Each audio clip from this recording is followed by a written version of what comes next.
Narendra Modi est donc arrivé dès hier à Paris. Un dîner est prévu ce soir au Louvre. On va retrouver en direct notre correspondant Sébastien Farsi. Sébastien, l'Inde semble être un partenaire économique et diplomatique indispensable pour la France. Oui, tout à fait. L'Inde, c'est avant tout devenu cette année le pays le plus peuplé du monde. Sa population très jeune, son taux de croissance est très attrayant pour les entreprises françaises. Le pays est aussi diplomatiquement président cette année du groupe du G20, où il se présente comme le porte-parole des pays du Sud. Et pour la France, surtout, l'Inde représente une pièce maîtresse, en quelque sorte, dans la région de l'Indo-Pacifique, afin de contrer l'influence de la Chine.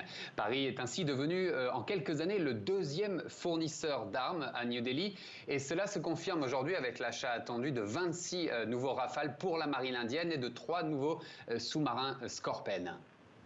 Mais l'Inde de Narendra Modi, c'est aussi un pouvoir de plus en plus autoritaire. Et en effet, le Premier ministre Narendra Modi fait l'objet d'un culte de la personnalité ici en Inde. Et critiquer sa politique est souvent considéré comme une atteinte à la nation et voire est réprimé fortement.